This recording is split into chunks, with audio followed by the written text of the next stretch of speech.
अस्सलाम वालेकुम की हाल चाल है ਤੁਹਾਡਾ। ਉਮੀਦ ਕਰਨੀ ਹੈ ਠੀਕ ਹੋਵੋਗੇ। ਬਸ ਰਮਜ਼ਾਨ ਦਾ ਮਹੀਨਾ ਹੈਗਾ ਤੇ ਰਮਜ਼ਾਨ ਵਿੱਚ ਤੁਹਾਨੂੰ ਪਤਾ ਕੁਛ ਨਾ ਕੁਛ ਟਰਾਈ ਹੁੰਦਾ ਹੈ। ਤੇ ਅੱਜ ਮੈਂ ਬਣਾਉਣ ਲੱਗੀ ਸਾਂ ਮੂੰਗ ਦੀ ਦਾਲ ਦੇ ਭੱਲੇ।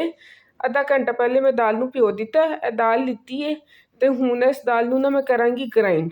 ਜਦੋਂ ਗ੍ਰਾਈਂਡ ਕਰਾਂਗੀ ਨਾ ਤੇ ਇਹਦੇ ਥੋੜਾ ਜਿਹਾ ਮੈਂ ਤੇਲ ਪਾ ਦੇਵਾਂਗੀ ਕਿਉਂਕਿ ਅੱਛੀ ਤਰ੍ਹਾਂ ਦੀ ਪੇਸਟ ਬਣ ਜਾਵੇ। बस मैं दाल जग दी पा दी है तो इन मैं थोड़ा जिना ना तेल पावगी ताकि इन्हू अच्छी तरह ग्राइंड हो जाएगी। ए देखो इतने मेरी दाल हो गई जे तैयार, मैंने ग्राइंड कर लिता। ए देखो समूथली सारा ग्राइंड हो गया, पेस्ट ही कहती बन गई है। तो हूँ ये जो पेस्ट बन जाएगी ना सारा मैंने कढ़ लिता। तो हूँ ये थोड़ा जिना नमक पावगी तो थोड़ा जिना बेकिंग पाउडर पावगी। तो ਇਹਦੇ ਨਾਲ ਭਲਿਆਂ ਦੇ ਨਾਲ ਮੈਂ ਕਿਹਾ ਪਕੌੜੀਆਂ ਬਣਾਉਂਦੇ ਆ। ਦੂਸਰੀ ਸਾਈਡ ਤੇ ਮੇਰੀਆਂ ਪਕੌੜੀਆਂ ਆਲਰੇਡੀ ਬਣ ਰਹੀਆਂ ਤੇ ਹੁਣ ਇਹਦੇ ਵਿੱਚ ਮੈਂ ਨਮਕ ਪਾ ਰਹੀ ਹਾਂ ਤੇ ਥੋੜਾ ਜਿਹਾ ਬੇਕਿੰਗ ਪਾਊਡਰ ਪਾਵਾਂਗੀ। ਇਹ ਦੋਨੋਂ ਚੀਜ਼ਾਂ ਪਾਉਣ ਤੋਂ ਬਾਅਦ ਨਾ ਮੈਂ ਇਹਨੂੰ ਅੱਛੀ ਤਰ੍ਹਾਂ ਹੱਥ ਦੇ ਨਾਲ ਮਿਕਸ ਕਰਾਂਗੀ ਤਾਂ ਕਿ ਉਹ ਅੱਛੀ ਤਰ੍ਹਾਂ ਮਿਕਸ ਹੋ ਜਾਵੇ, ਕੋਈ ਗੁਟਲੀ ਕਿਸੇ ਪਾਸੇ ਰਹਿ ਨਾ ਜਾਵੇ। ਅੱਛੀ ਤਰ੍ਹਾਂ ਮਿਕਸ ਕਰਨ ਤੋਂ ਬਾਅਦ ਇਹ ਵਾਲਾ ਬੈਟਰ ਮੇਰਾ ਤਿਆਰ ਹੋ ਜਾਏਗਾ ਭੱਲਿਆਂ ਵਾਸਤੇ। ਰਵੋ ਮੇਰੇ ਨਾਲ, ਮੈਂ ਅੱਗੇ ਤੁਹਾਨੂੰ ਦੱਸਦੀ ਹਾਂ ਇਹਦੇ ਭੱਲੇ ਕਿਸ ਤਰ੍ਹਾਂ ਬਣਾਉਣੇ ਨੇ। घर की बनी हुई चीज़ का तुहानू पता अपना ही स्वाद है। देखो मटीरियल हो गया जी तैयार। तेन मैं ना हाथ के नाल ही पावांगी, बस जितना तुहानू साइज चाहिए उसी हिसाब के नाल तुसी पा लो। ए देखो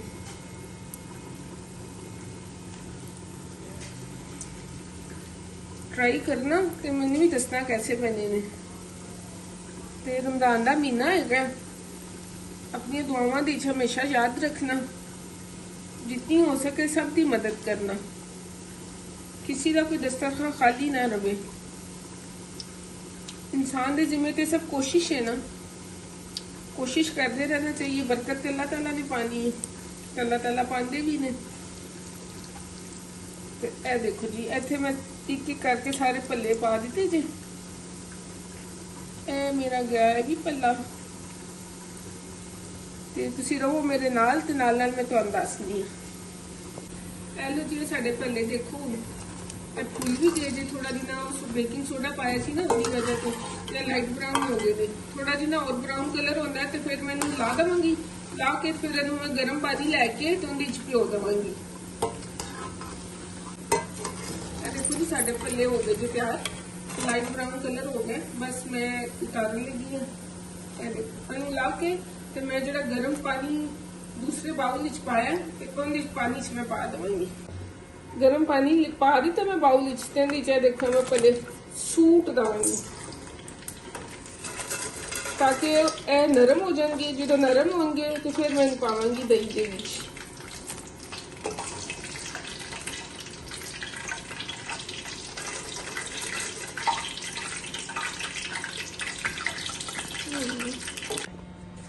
दही हो गया जी तैयार। इहदे मैं नमक पाया ते नाल मैं चाट मसाला पावांगी। चाट मसाला पाया तो इस तो बाद सब्जियां सारियां कट के रख दी। ए उतों गार्निश करांगी। इधर फुल्कियां भी हो गई ने तैयार। ए बस फुल्कियां विच पावांगी।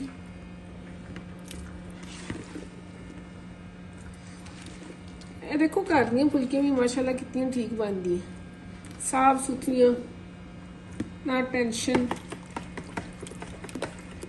सारियां फुल्कियां हो गई मिक्स। ए भी गई। आलू बस मैं उबलने वास्ते रखे ने, जिस तरह आलू उबलते हैं तो आलू भी विच पा देनी है।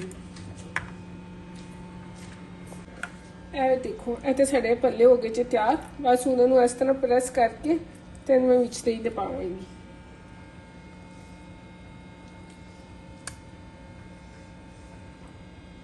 ए देखो तेरे सामने इतनी शक्ल जी। तुसी अपने हिसाब के नाल जितने पाने ने तुसी पा लेना।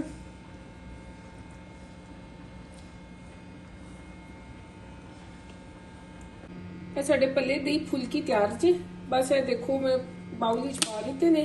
तो मेरे को इमली की चटनी है सी, उत्ते मैं इमली की चटनी पा दांगी। चलो जी ए हो गए जे तैयार। तो अपनी दुआवां च मैनूं रखना याद ते रब राखा।